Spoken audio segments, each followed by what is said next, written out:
If there is one key rule in communications, it is say what you're for, say what you're for, say what you're for. And so while today we will be exploring the realities that we confront in some very challenging places, challenging environments, which I'm sure are familiar to all of you, we want to lead always with what we believe in, what we stand for, and what we seek to accomplish, even as we recognize that politics is not solitaire. And unfortunately, our voters do not just hear from us, they hear the unrelenting fear-mongering, race-baiting, scapegoating from our opposition. And so what our panelists will be sharing with you today is the various ways that they are reckoning with those realities, with the attacks that we confront, for many of them utilizing a narrative framework that hopefully is familiar, at least to some of you, called the race-class narrative. For how many of you does that? Okay. Don't worry, the rest of you will be caught up by the time we're done, and there'll be a quiz at the end. Wow, there's a lot of serious people at this panel. Okay. Just remember, nothing that I say is true despite the name of the panel. They'll be telling our truths. I'll be up here doing shtick. So what the race-class narrative is, in essence, is, as I said, a recognition that politics is not solitaire, and that because our voters don't just hear from us, we need to ensure that what we are saying serves as a ready rejoinder to the unrelenting fear-mongering and race-baiting and gender-baiting of our opposition. And at the same time, we recognize that if your words don't spread, they don't work. If your base will not carry your message, it is by definition not persuasive. And so what the race-class narrative is really a way to affirm what we are for a multiracial, multigender, multi-background democracy where people can be who they are, love who they love, and do what they need to do. And then we call out our opposition, ascribing motivation, so saying not simply just what they are doing, but why, and then we close out with our call to action, whether that be vote, whether that be enact some sort of policy change. And that sort of, in essence, is a 101 of what RCN is. But it's much more than just a theoretical narrative. It is rooted in the idea that we have to take things off of the PowerPoint and into the world, and that is what all of our panelists are doing in their own incredible ways. And so I'm going to begin by asking a question of all of you, and before you answer, please also just tell us who you are, where you're from. This is sort of a pan-Midwestern panel. Emmett has left us in the Midwest and has gone to Texas, but honorary Ohioan. I'm in California, but I'm Wisconsinite, so a very Midwestern panel. So tell us a little bit about what's going on in your state, or in Eleanor's case, across the states, or pick a state in which we make the futures working, and what you're confronting from your opposition and how you're approaching it. And Ben, do you want to kick us off? Okay. Thank you, Anat. I'm honored to be with my fellow panelists. This is a very exciting panel. Thank you, everybody. I am here from Wisconsin, which is, by dint of a disastrous compromise to slave owners at the founding, is the subject of the Electoral College's hinge. It's the tipping point state in both of the last two presidential elections, the only state where 4 of the last 6 presidential elections came down to less than 1 percentage point. And so it's a state where everything has enormous, enormous stakes. Wisconsin has this deep, profound, progressive tradition that I and many others are very proud of. We were the first state to declare the Fugitive Slave Act unconstitutional, first state to ratify the 19th Amendment, first state to have legal protections for sexual orientation on the basis of ability, first state to support public sector union organizing, created workers' compensation, Social Security, Medicare. But in 2010, we were the subject of a massive attack that flipped the entire state government red. Then they turned us into a hyper-red state on a policy basis, smashed union organizing, smashed grassroots organizations' ability to register voters, did everything they could to rig our democracy, shut voters out, especially young people and people of color and people with disabilities. And Trump won. We were the tipping point state for him. And then we've been in this fight back. We won the governor's race in 2018 by 1.1 percentage points and beat Scott Walker. We beat Trump by 0.7 percentage points in 2020. And now we have the Senate race, maybe most likely to determine the Senate majority, against Ron Johnson on one side versus Mandela Barnes on our side, who is dynamite. He is up 7 points as of a poll that came out yesterday, which is so great. And the Republican attack is about to begin in earnest. We have a governor's race. In Wisconsin, it's the governor who certifies the election result, not the Secretary of State. Trump knows this full well. He chose a candidate, a construction magnate, hyper-extremist, who has publicly said, or refused publicly to answer whether he would certify the 2024 election if Trump loses. And is talking about entertaining the idea of trying to decertify the 2020 election, which is in the past. So that's not actually a thing that you can do. He is currently just 2 points behind Governor Tony Evers, who is terrific and believes in all the things that, that bring us here in building a multiracial democracy that works for everyone. We have Republicans on the verge. They're 5 seats short of supermajorities in the state assembly and 1 seat short in the state senate. We have to stop them there. We have an insurrectionist running in the 3rd congressional district, which is the district statistically most likely to determine the House majority. So we have this huge fight. Right now, the wind is at our backs. People are furious about we have an abortion ban that's almost total, that was passed in 1849, that is now on the books. Our governor's suing to strike it down. Tim Michael says it's an exact mirror of his position. People are coming out of the woodwork, organizing and fighting, but it's going to be a massive fight. And so I'm so excited to learn from my fellow panelists, and I hope everyone here moves to Wisconsin for the last 2 weeks to knock on doors. Wow, quite a pitch. Eleanor, tell us what's going on with you. Hey everyone, my name's Eleanor Westerly. I use she, her, and I am with We Make the Future Action, which is the C4 home of implementing some beautiful race-forward, empirically tested messaging like the race class narrative. And so we work on a state-to-state level. And so I have the privilege in particular of working with Midwestern states, which we sort of have as like a Corn Belt plus Rust Belt sort of situation. I am originally from Milwaukee, Wisconsin, and I currently reside in Minneapolis, Minnesota on ancestral, current, and future Dakota homelands. And what I'm hearing from a lot of the folks we work with, we help folks like you implement really great messaging.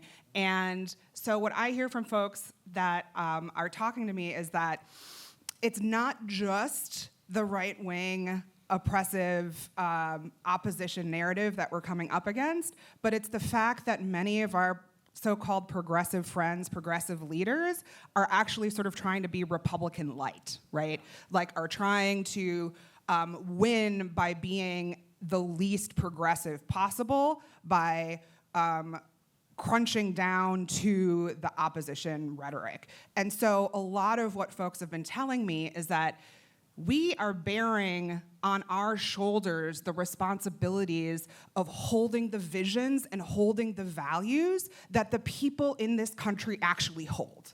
Because neither of our parties are actually, neither of our parties are actually reflecting that in the way that the people on the ground need it to be.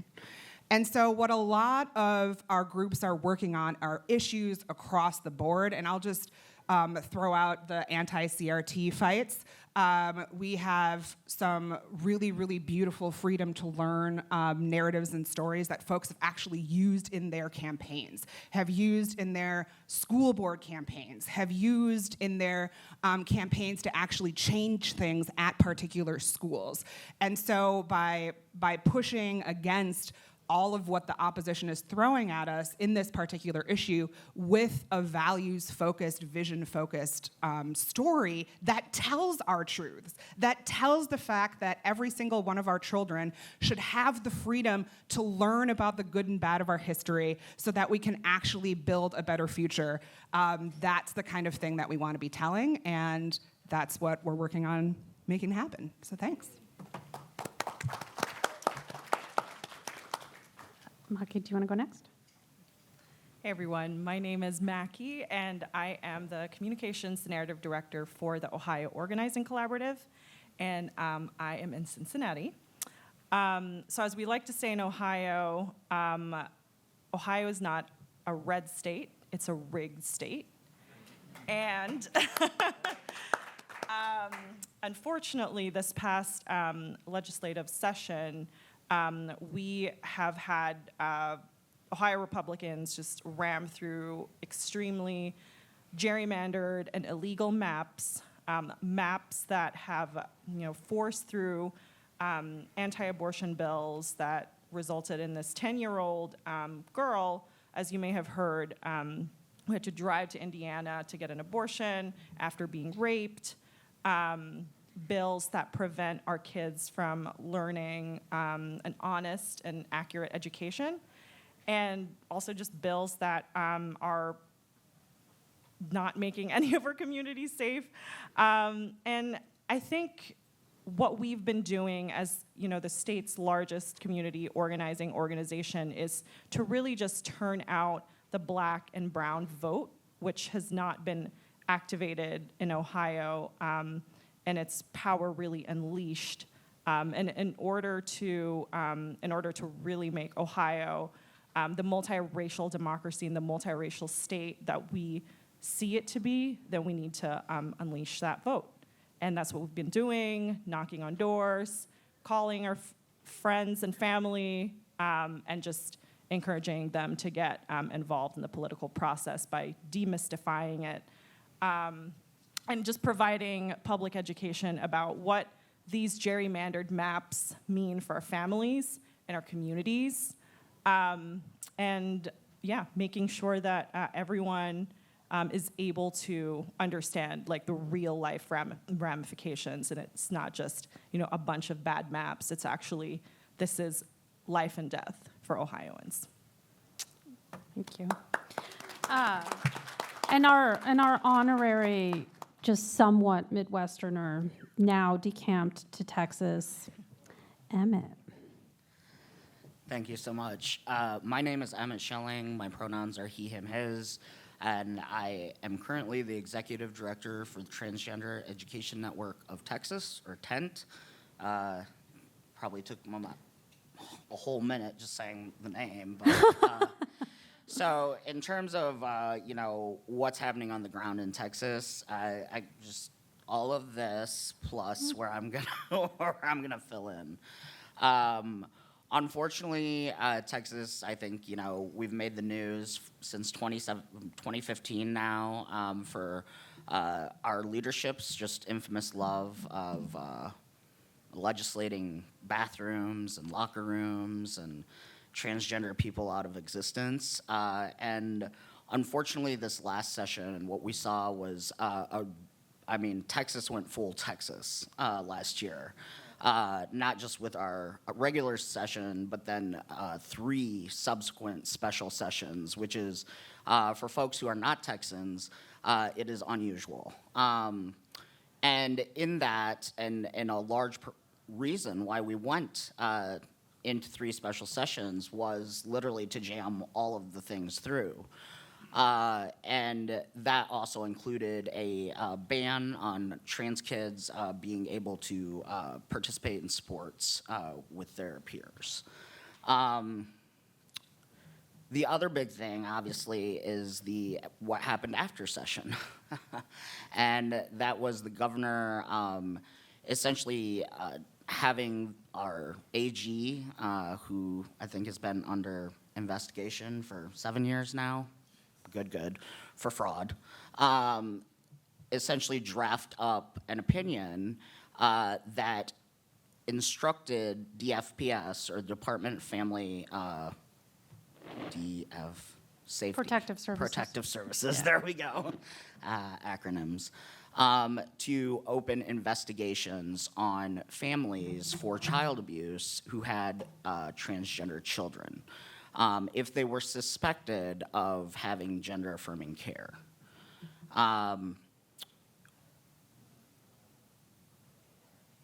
The repercussions of that, I was not ready for.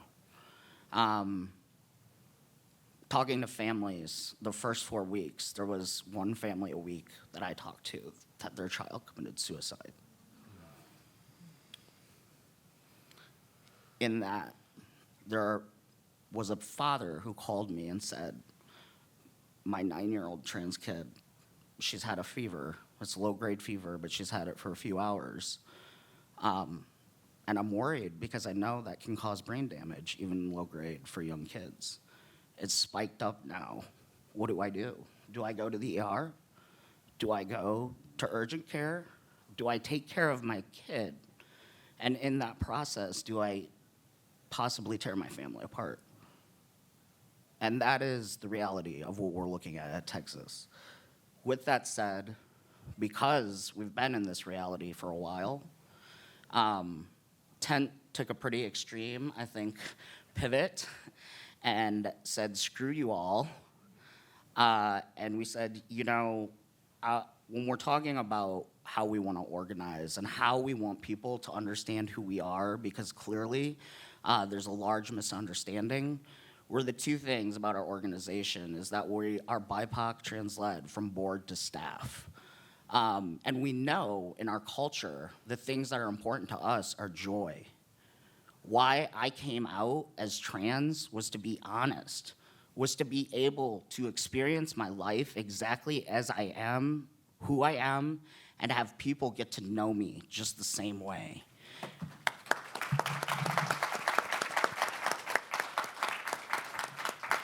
And so we took up the tactic of organizing around joy because we knew that these kids coming to the hearings, they'd have memories of it. And how we organized had the ability to shape those. So we brought those obnoxious puppets, we brought Capri Suns, we brought snacks and coloring books and God knows what else. And they all were like, oh, cool, we're gonna go to that old building and hang out with our friends. And then for a minute, my mom or my parents gonna take me and I'm gonna tell these legislators about who I am and what I like to do at school. And then I'm gonna bounce back out and probably annoy Emmett. So that was the detour we took, and we saw a lot of significant change despite the reality we're facing. Thank you.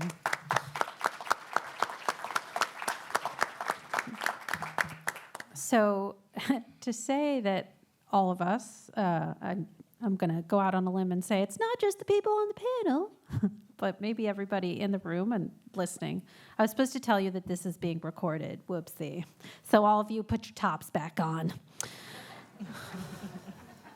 Okay, like 3 people think I'm funny. So let's actually talk about some winning.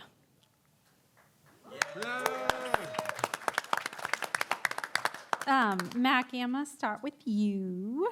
And I would love for you to talk to us about a critical win in Ohio that happened last year, specifically the ballot initiative on, of all things, community safety, otherwise known as policing. Did y'all know that they won a thing on policing? Yeah, that happened in America. So tell us a little bit about what the winning messaging was and how did you implement it? Yeah, so last year we ran the Yes on 24 police accountability campaign where we pushed for real police accountability and a powerful civilian-led oversight over the Cleveland Division of Police. And this was really with the leadership of the families who were directly impacted by unjust policing in Cleveland. One of the mothers leading the campaign was Samaria Rice, who is Tamir Rice's mom. And it was a hard-fought campaign, very, very hard.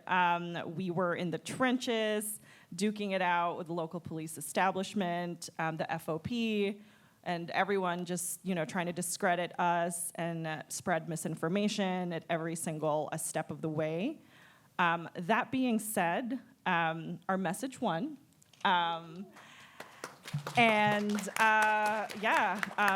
the end of the day, when all the votes were counted up, 60% of Cleveland voters actually voted yes for 24, which is, far beyond our expectations. We thought it would be a close race, but it was actually an overwhelming margin.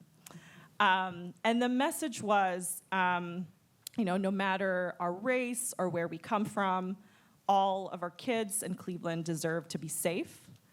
And we paired this with the message of real police accountability and how police should not be allowed to police themselves, but really just focusing on our kids' safety and emphasizing that without police accountability, there can be no safety for our families. And then, as what Anat said earlier, we cannot make sure that this message only remains a message if we don't integrate it into our field, into what we're doing on the ground.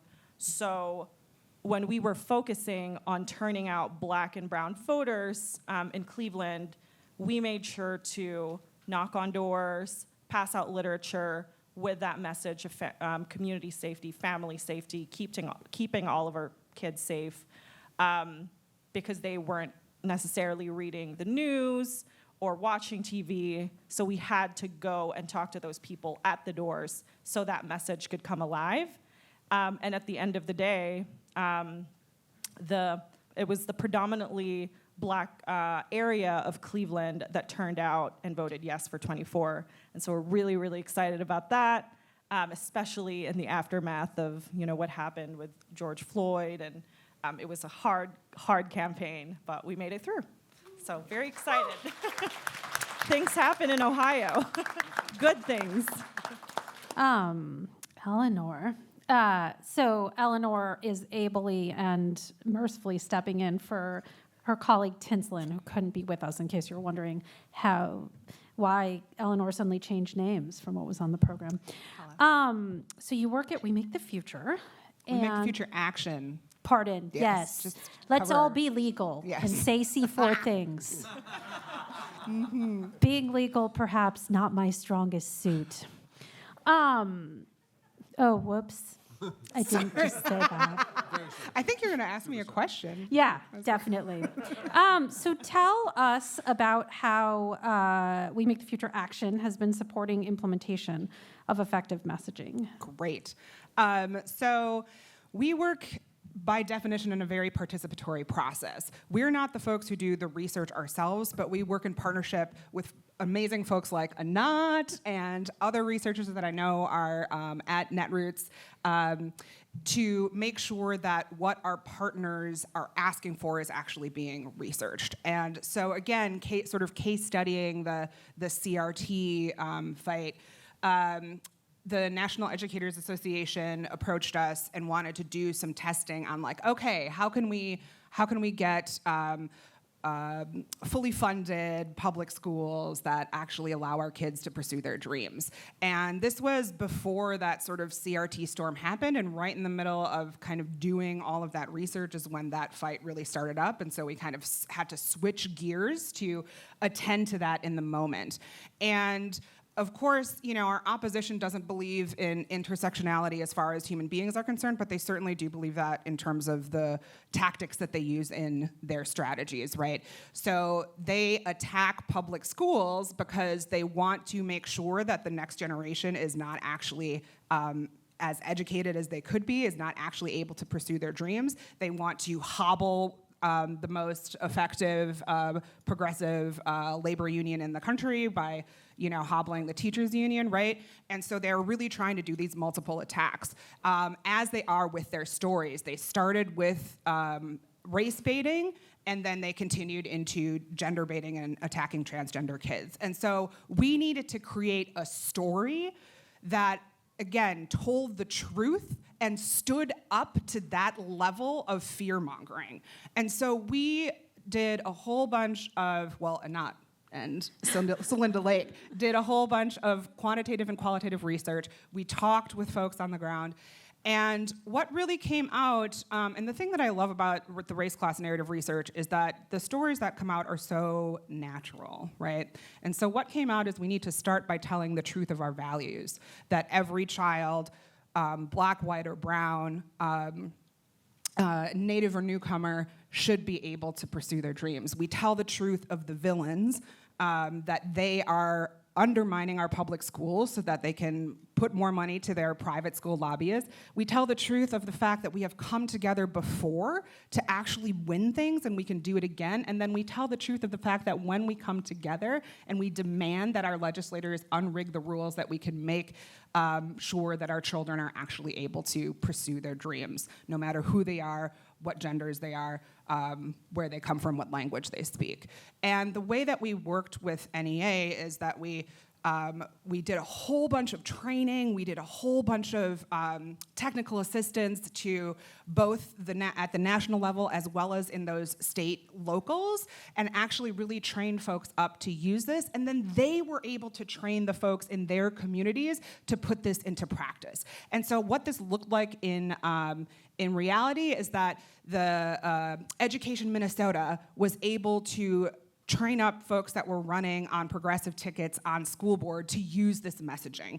And it was stark. The folks that used this messaging, the candidates that used this messaging won every single one of their races. The progressive candidates that did not use this messaging, that used that sort of middle of the road, milquetoast negation, we don't teach CRT, right? Like the stuff that we know doesn't work, but that people seem to keep doing, right? They all lost.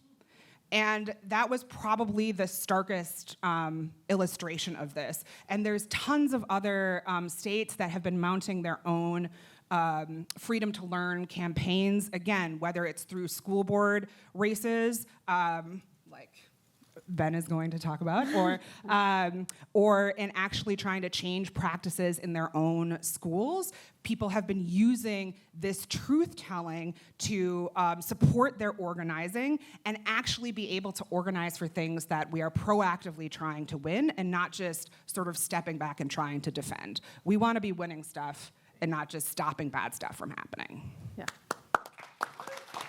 Amen. So Emmett, how have progressives in Texas been approaching the threats that you're facing? And specifically, what isn't working, which I assume would take about 7 hours? And what story do we need to be telling? In really the belly of the beast, I would argue. You know, I think to what Eleanor said, I'm just going to continue, right? One of the things that I say quite often is I'm not a comms guy, because I'm not. And the thing about really when we made the pivot that came naturally was that when you just get to tell the truth about what you're facing, where we got to just tell the truth about what these families are going through. We got to tell the truth about who trans people are, what trans-affirming care is, how everybody deserves care that affirms who they are, that we all have unique medical, needs, and that doesn't deviate from what we already know that medical care is. There was a lot of, ability for us to not feel like we're being instructed to tell people about who we were from a place that just wasn't authentic and, more importantly, didn't encapsulate really who we were. And I'm going to share something kind of personal, right, in this of sort of laying it out. When I came on, one of the first things we did was scrap all of our programming, and specifically was, and I didn't have a fancy term for it until Anat came along, thank you, was just saying like this programming isn't right because it's not really reflective of like all that we are as just people, not just trans. Like I like to think of myself when I walk out of here that I'm not just trans as opposed to I'm a whole person, and one of the things about me happens to be that I'm trans. The summer before my senior year of high school, I was sexually assaulted, and I have a kid as a result of that. The best person in my life, probably the teacher of so many things. And with that said, one of the big things that I hated about our programming is that we didn't talk about abortion, was that we didn't talk about reproductive justice. We didn't talk about abortion care also being care that trans people need. And so that crossover to me was easy. When we started talking about it, some progressives didn't care for it.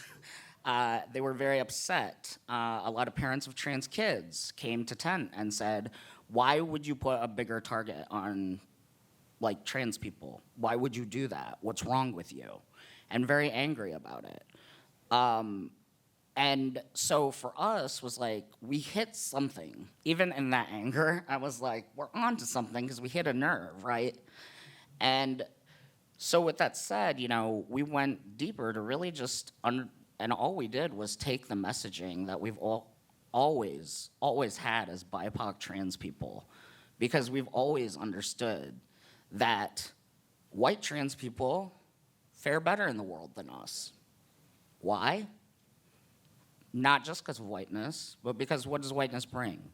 Class, access, generational financial stability, access to healthcare, often being more likely to be in a neighborhood that's safe, that has good schooling, etc. And so we understood deeply that we couldn't just race, because the things that race represented were these underlying things that were systemic, that really made us understand how transphobia is a direct result of misogyny, is a direct result of white supremacy.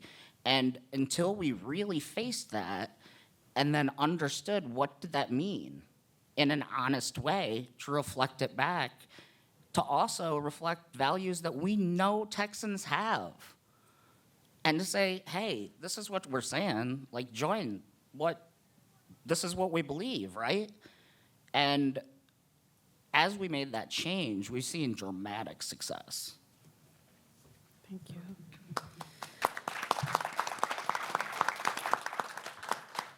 So some of what Emmett touched on actually brings up new messaging work that our team at ASO is thrilled to be part of doing.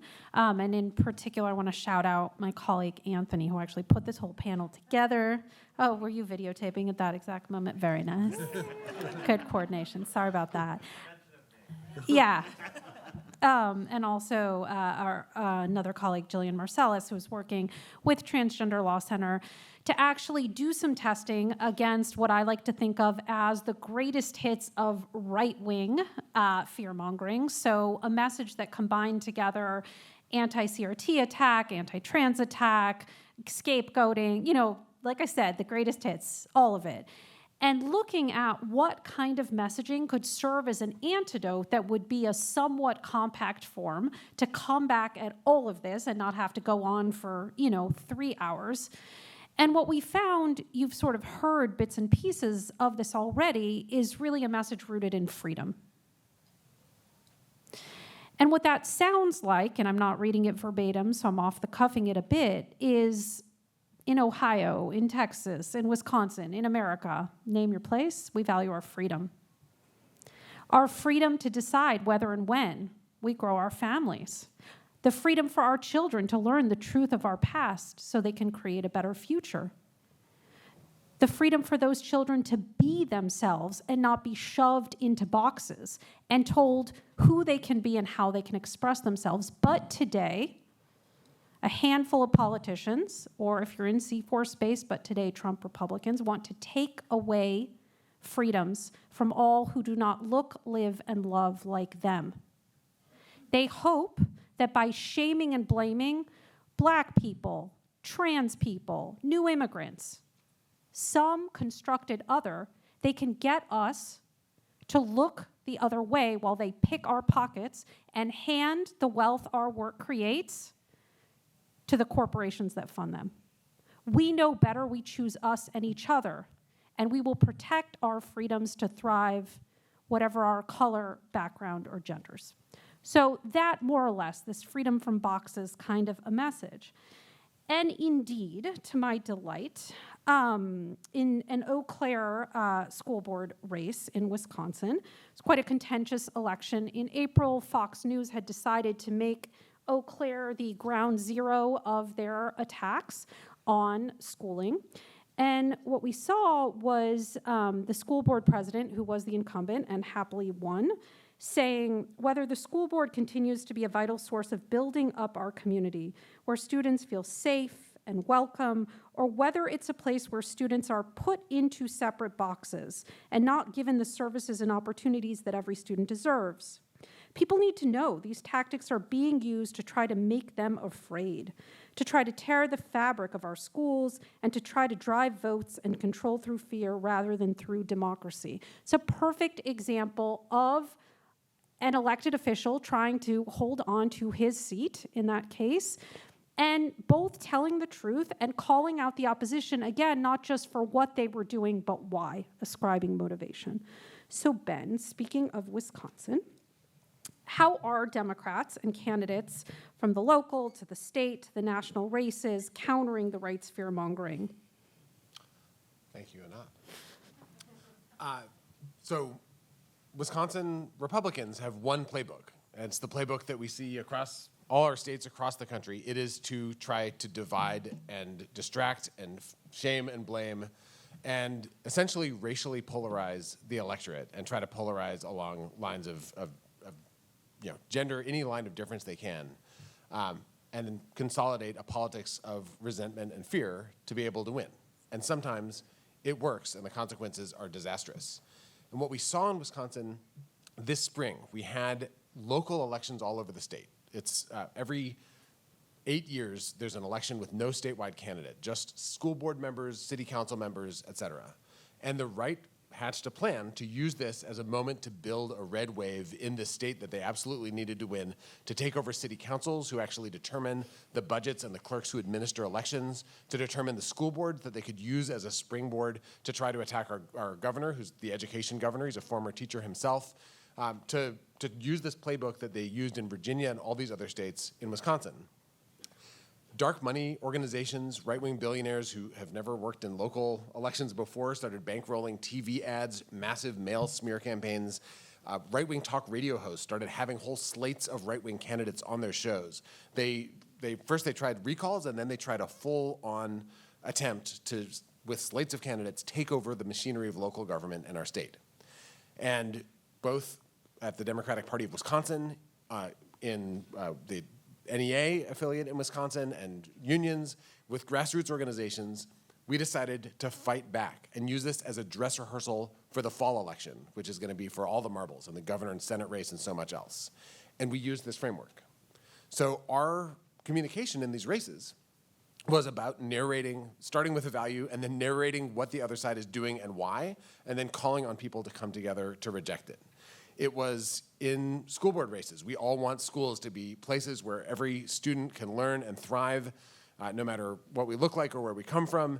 But right-wing politicians are trying to distract and divide us, to demonize students, demonize teachers, and undercut support for public education so they can slash education budgets, privatize our schools, and hand out tax cuts to the wealthy.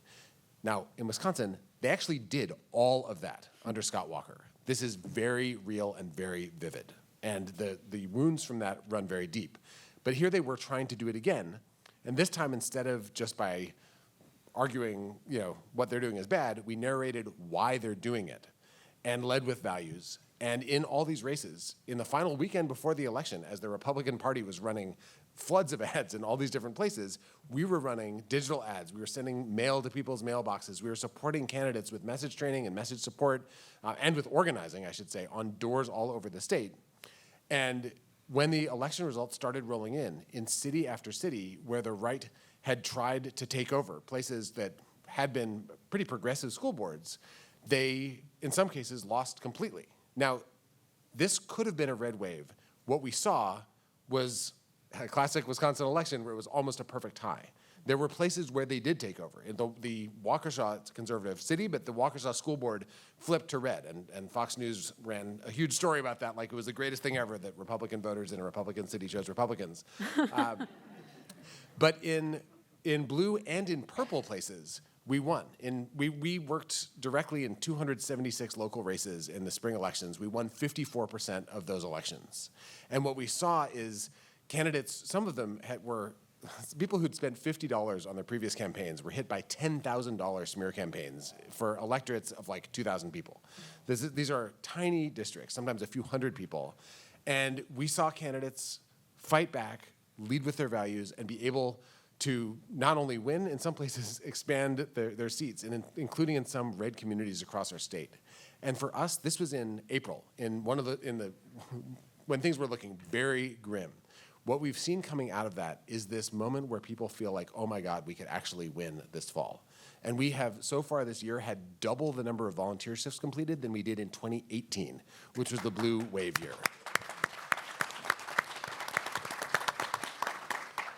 So our takeaway is this works, this messaging works, and you have to organize support, provide intensive support to local candidates who often feel like they are alone, being attacked, being isolated and shamed. And being confident in our values and in speaking truth gives us a chance to fight back, and the win generates more energy for the next fight. Thank you. Eleanor, what are other campaigns and groups that are going on offense against these right-wing attacks? Hey. So anybody happen to be here from St. Paul, Minnesota? Just throwing out a quick, no. All right. Well, one of my favorite wins that recently happened was in St. Paul, Minnesota, and it was actually a housing win, a rent stabilization ballot, right? And what was fascinating to me about this is, again, I'm in Minneapolis. Both St. Paul and Minneapolis had rent stabilization bills in the ballot. The Minneapolis campaign initially started with rent controlled now, fight against slumlords, 10-point plan on, God, I don't even remember a lot of the words that they use because I'm not a housing policy wonk. But literally it was like these flyers all around town that had this like super deep facts on like 20% of so-and-so and like disproportionate blah, blah, blah. And the Minneapolis campaign sort of struggled for a while. The St. Paul campaign started right off the bat with whether you live in Summit Hill or Frogtown, the West Side, or St. Anthony Park, we all deserve to have a home that we can be proud of, right? And these neighborhoods in St. Paul were very strategically and specifically named to be across income and across cultures. And so Frogtown is pretty equally historically black and currently has a really big Hmong Southeast Asian immigrant population. Summit Hill is very white and rich. The West Side is very Latino and working class European immigrant folks. And then St. Anthony Park is one of those like young, gentrifying, but still multiracial spots, right? And so right from the start, this campaign did use the race-class narrative to win. And the thing that I really want to underscore about this is we are all about empirical testing, right? We are all about data. But the thing is that we didn't actually do any kind of in-depth testing on a housing message. What the folks, and even their name, they sort of shoved their name a little bit below the campaign tagline. So their name was Housing Equity Now St. Paul. And if folks know, most of us outside of rooms like this, when you hear the word equity, you think of housing finance. And so when you say Housing Equity Now St. Paul, people are thinking about banking and financing their homes, right? And so they actually didn't change their campaign. They created a brand that was called Keep St. Paul Home. And at the same time, we were able to step into Minneapolis with, oh man, what was the brand there? Do you remember? I just remember what I told them to do, but sometimes Home people... to stay, Minneapolis, yeah. And that's when the Minneapolis campaign was able to take off. But my point being is that neither of these campaigns had a huge chunk of like empirical housing research behind them. What they did is that they took the proven framework, values and villains and naming the actions we can take together in the vision, making sure that we're explicitly naming race and class at every step, making sure that we're telling the truth about the developers in this case trying to shame and blame Black and brown renters for the housing ills of the city, right? That we're telling all of that in terms of that framework, and then we can actually do great things with our story. And of course, the story was taken and supported and integrated with a really strong field strategy where the folks on the doors were knocking the doors, telling the story, that was supported by the SMS, that was supported by the social media, that was supported by the radio ads, right? So this all sort of came together in this way. And so that's one little win that I want to share. Another group of folks that's going on offense is we have a lot of friends in Michigan who right now are working to fight back against DTE Energy that, like so many energy companies, has posted record profits, right? And at the same time that they have posted record profits in Michigan, has been slashing services, particularly to Black and brown communities that have already been slashed and burned by the leadership in so many cases, right? And so they are using in their messaging a race class narrative strategy to talk about that, you know, whether we're in Flint or Ann Arbor, that every single one of us deserves to be able to keep our lights on, keep our homes warm, and make sure that we can actually turn on the tap and have clean water to drink. And so they are going on offense, right? Like, there isn't a story necessarily that DTE is trying to tell about the communities, but they are now, because they're trying to push back against this offense that is being pushed up in Michigan. And then finally, we have a sort of patchwork of groups that are working to fund our futures, that are working to not just tax the rich, but make sure that wealthy corporations and households pay what they owe us, whether it's wages or in terms of taxes. And there's this beautiful rally that's happening tomorrow, which I didn't even know about until I got this email. But what was so lovely is that this is the language that we're using around race-class narrative. And so if you have this email, it is from Mary Rickles via Netroots Nation. The subject is March/Rally, Friday at noon. And the email says, no matter what we look like or what part of town we call home, we all want to make things better for our families and future generations. But for too long, UPMC, Pittsburgh's largest employer and landowner, has extracted resources from local communities while paying back a fraction of what they truly owe.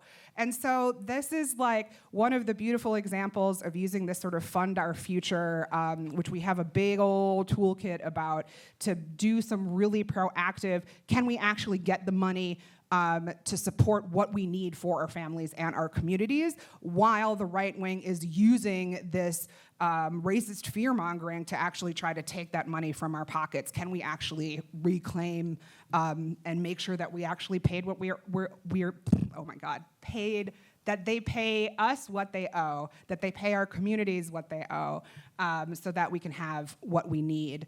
And I'm just so happy that this ended up in one of the Netroots Nation emails. Yeah, that's great. As an FYI, all of the messaging guides that we've either referenced in passing or talked about, including the Fund Our Futures, which isn't just the messaging, it's also a whole slew of content, so digital ads, memes, et cetera. My ASO operates on an open source model. We make the future and we make the future action. It's ditto. That means that everything that we do, we write contracts with our clients that says we get to share whatever we do. You don't get to keep anything proprietary. You can go to our site, you can go to their site. They're all sitting there. If we make digital ads and test them, we make them with no end card. They are white labeled, which means you can take them, use them, stick your own, pretend you made it. Don't care. That's what it's for. Your words don't spread, they don't work, and that's why we do things in this way. There's a QR code because we are fancy. You can do whatever that business is. Anthony may be fancier than I am, but it's a low bar. So now, to wrap us up, I'm going to ask two different questions. The first, and we'll go from the farthest to me to the closest. So we'll begin with you, Emmett. What's one key lesson or recommendation you want this audience to not just hear, but apply? We are implementation obsessed, as hopefully you have noticed, toward effectively telling our truths and winning. So a lesson, this is a question to each of you, and a recommendation you want folks in this audience to apply. And Emmett, you'll kick us off. I think the big thing that I've really recognized over the past 6 years or so of doing this work in Texas is that we seem to continue to underestimate our ability, I think, to understand more complex messages and understand that they can be simple in their messaging and the truth, right? And on the other side, I see our opposition really understanding all of these different like levers and like, you know, the understanding and application of intersectionality to this attack. Because, you know, so many of the folks that, you know, I talk to is like, I feel like I'm getting hit all over, like from every direction, right? And for us, right, is understanding that and understanding if you can make us feel like that, like we can turn this around and also the truth's gonna feel that way upside your head too. Because at the end of the day, I think like that's really what sticks out to me is the truth about the struggle, the truth about the people, right? Collectively, I think a lot of people I see with trans folks, when they don't know, you know, they don't feel confident that they know a whole lot about trans people, and then kind of seeming reticent to want to like support, right? It's like, oh, I feel bad that you're going through that, but I don't know. I don't want to be attacked in a bathroom. You know, literally I've heard that from self-claimed progressives, you know? And so I think for us is like, we really need to just understand that like, while maybe some of the primary issues that impact our lives seem like sometimes disconnected, like I talked about abortion and trans healthcare, right? But in reality, we know that we're here together because we have a collective sense, we have a collective urgency, we have a collective vision that we know this country and our homes can be safer, can be better for all of us. We know that just because maybe something is safer for me, it doesn't mean that it has to be less safe for these ladies up here, right? And I think that is the strength and the truth of just the simplicity of knowing that as humans, we're automatically kind of, as people, filled with depth and breadth, that we can understand that human experience. And sometimes just simplifying that into the truth is the most, I think, successful tactic that you can like really employ. Thank you. Mackie, lesson and or recommendation for folks? Yeah, I think one of the key lessons that I would like folks to take away from the Issue 24 campaign in Cleveland is to really get ahead of the narrative. So shape the terrain early on so that your opposition is forced to defend itself on your terms.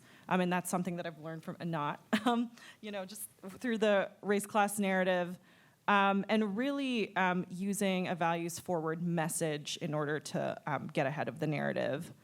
Actually, one cool note after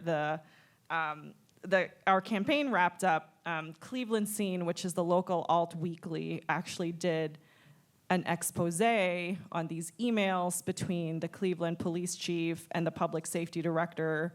And the Cleveland police chief in one of the emails was basically like, oh, we are already way behind on this narrative, so we have to we have to play catch up. And it was just proof to us that, you know, the fact that we launched this in early April, it basically caught folks by surprise, and they didn't realize that our campaign would actually gain the traction that it did.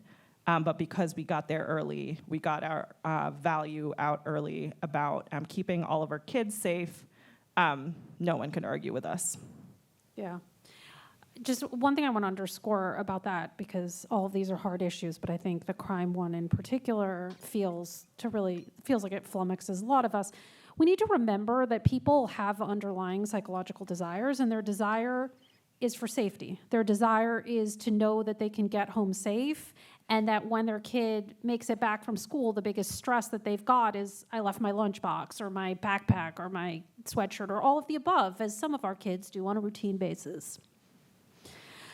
And so when we actually speak to that underlying desire and value, which is for safety, we can have people with us. That's what people want. And yes, they have been habituated to believe that policing is a proxy for safety. And so when we engage in a conversation about policing, when we engage in a conversation that leads with policing, what we're doing is we're actually reaffirming that connection for them.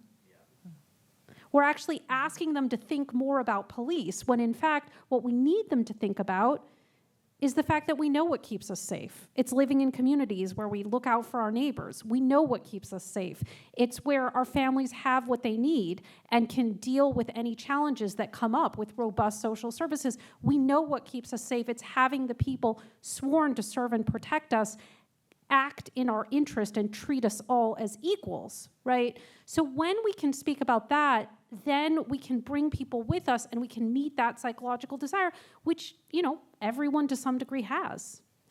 So we'll keep going. Eleanor, lesson to impart. Yeah, so I think one of the important things for us all to do is to really remember who we're speaking to, and that all of us in this room and the kind of folks who come to Netroots are such a small fraction of the overall voting electorate, right? And so if we're trying to create broad-based movement, we have to be speaking to that approximately 25% of the public that generally agrees with our values, will generally vote with us, will generally agree with our policy platforms, right? That is millions and millions of people who have a different vocabulary than the vocabulary that we have, right? And those 25% of folks, the way that we talk, we have to be talking, to use the metaphor that Anat likes to use, we're sort of the choir directors, right? We're trying to figure out the songbook so that this 25% of the population is our choir and is excited to repeat and sing what we have to say, so that we can grab that approximately 50% of conflicted folks and get them along with us, right? And, I want to give full credit to the political savvy of every, mother, grandmother, auntie, grandfather, uncle, everybody, right? But when I think about this construction, that, I'm not just talking to my, queer abolitionist house party friends when I'm trying to talk about these issues. I'm trying to talk to my mom, who is light-skinned Black. She's got her colorist issues, and she has a whole family that she's concerned about. She has visibly Black neighbors that she's concerned about, right? And I can't necessarily talk to my mom about dismantling the white supremacist carceral system, right?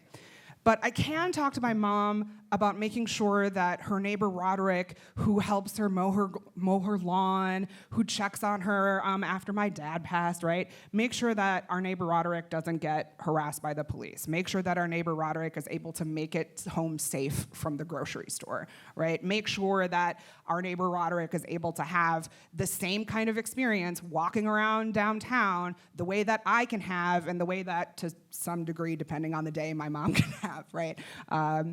And so that's just something I really want us to think about. What are the ways that we can actually unpack some of this social justice jargon that we use, so that the folks that we care about, who share our values but maybe aren't fully on that sort of radical tip with us yet, can actually understand what we're talking about and be excited to pass those stories on to folks who are even further outside of those circles.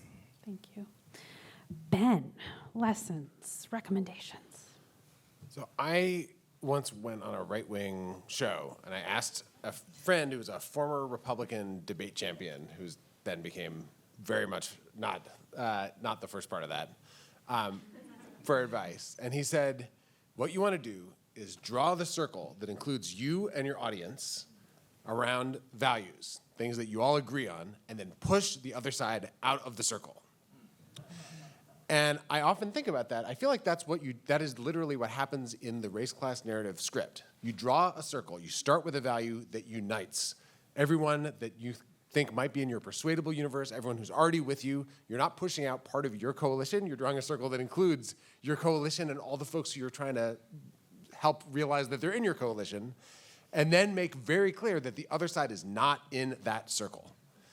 And you use the metaphor of circles. I think about that a lot. And incidentally, I forgot my pronouns up front. My pronouns are he, his. I wanted to make sure to mention that. You draw the circle that includes, that it's big enough to win, and that is rooted in something that you deeply believe in and will fight for, and then show how the other side is actually trying to attack that value that unites you and all the people that are in your winning coalition. And then you call on everyone to fight for that circle. And our circle, the circle of the progressive movement, it is a giant circle. We want everyone to thrive, no matter where we live or what we look like or who we love or what language we speak or where our parents were born. We're all in that big circle. We have this giant asset, and the other side doesn't have it because they want this tiny little circle. And they actually want sort of like a jagged edge shard of a circle that they can stab people with. The other side does not have what we have, which is actually a vision that encompasses everybody and that allows us to tap the most basic human values that make people the proudest of being who they are. This is this giant, giant advantage that we have if we only will take the time to seize it. That's what I love about this approach to messaging, starting with something that is so elemental, so basic, so the values that we believe in that bring us to this work, and using language to convey them that allows people to see themselves in those values, and then explaining what the other side is trying to do to break that community, to attack those values that make us who we are, because people do not like to have those values attacked. People get mad. When we explain what we're for and then what the other side is trying to do, people get angry. Anger is a positive emotion. It is an aroused, energizing emotion, and people want to fight back. And it is going to take a fight for us to be able to win on all of the different fights, which are, in a sense, one big fight that we're all working on. We're going to need that anger, which is itself a gift, but it's rooted in love, which is the fundamental thing. Love and joy is the thing that we have on the other side that they cannot touch, that brings us together. So that's my takeaway.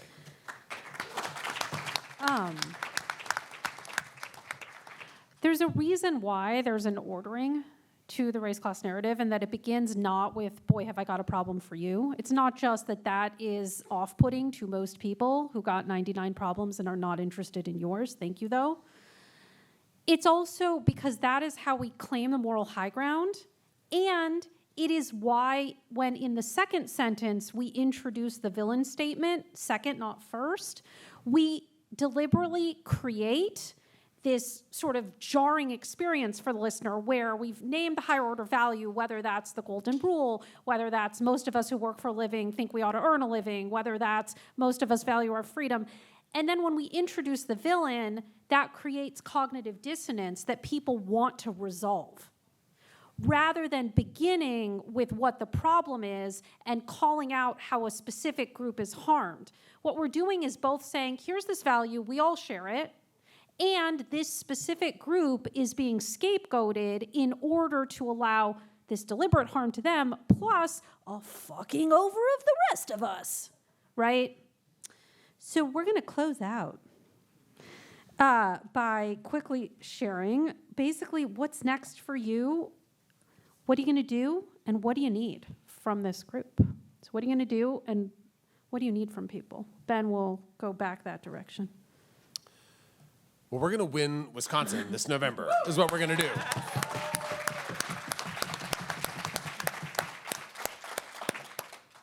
This is going to be a giant fight, and there's fights all over the country. So get involved in the fight where you are, and then also get involved in Wisconsin.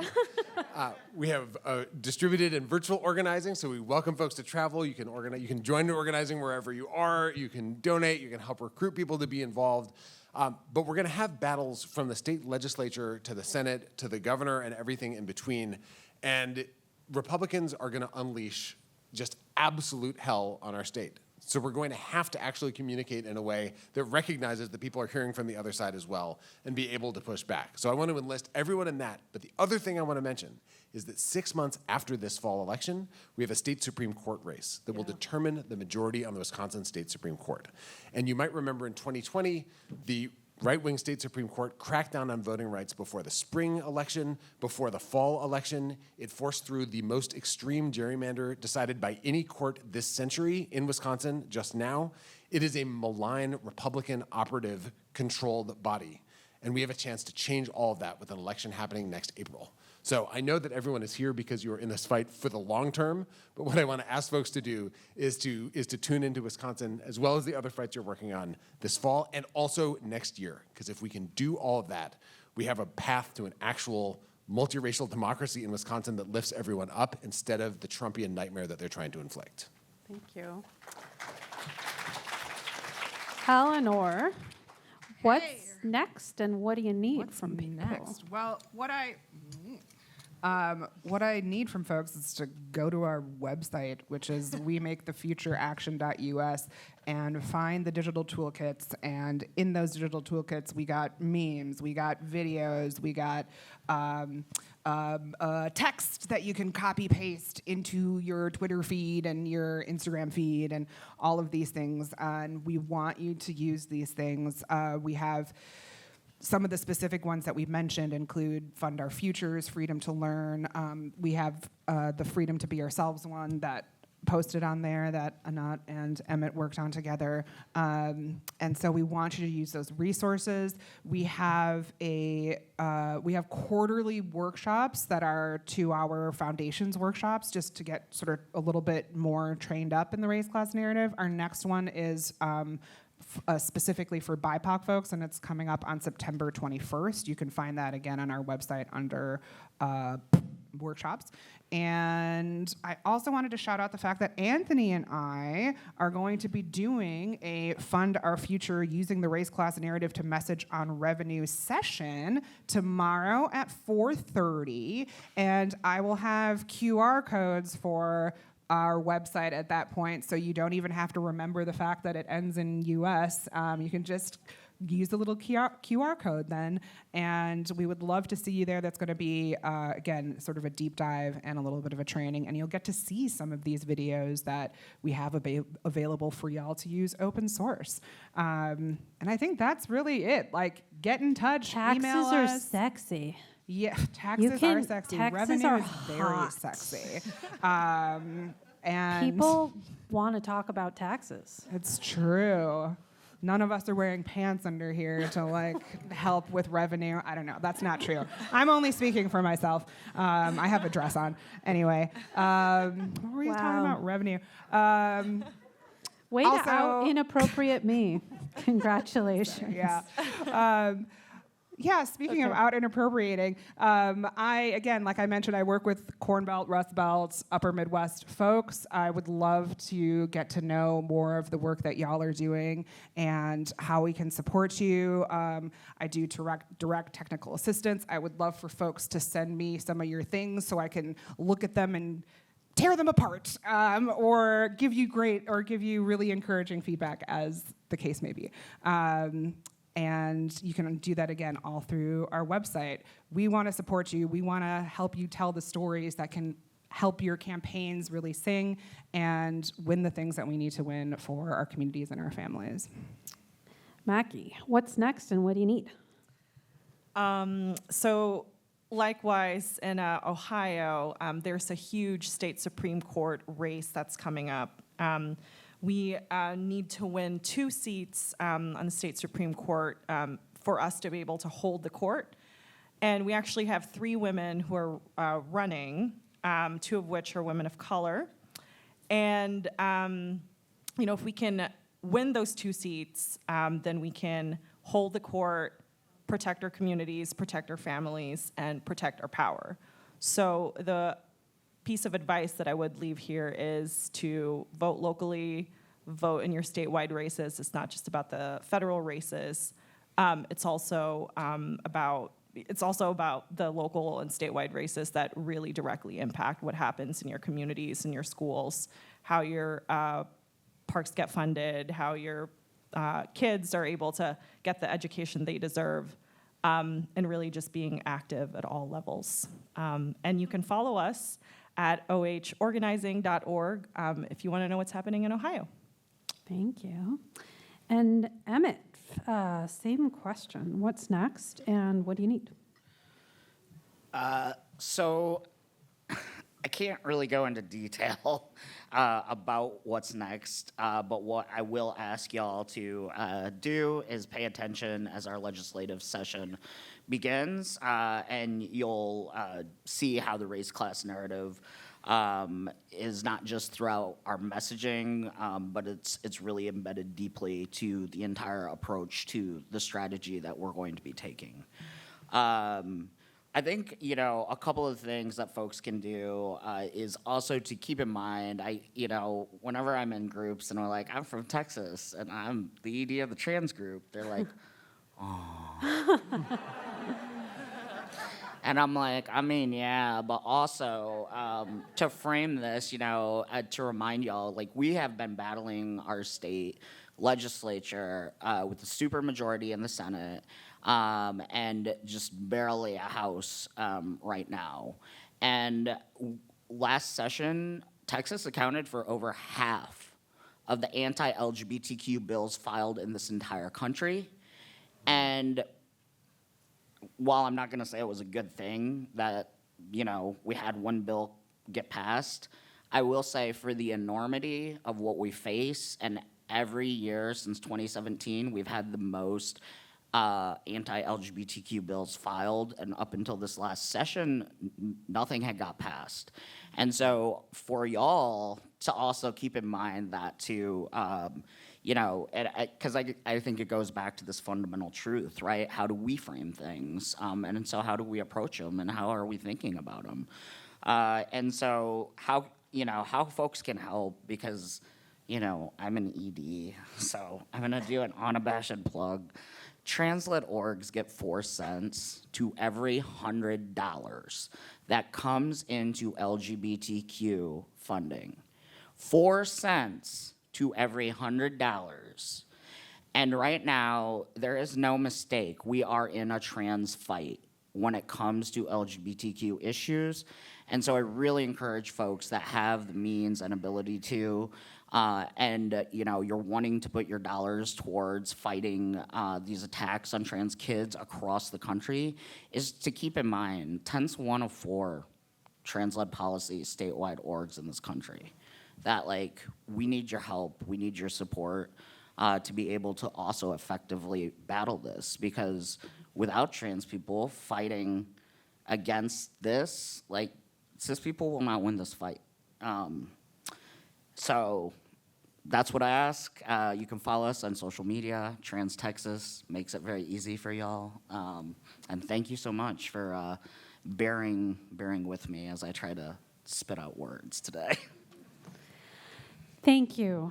Thank you to all of you. Thank you for telling our truths, for all of us, for being here, for all of the fights that you have engaged in and continue to engage in. Can we just give them a huge round of applause?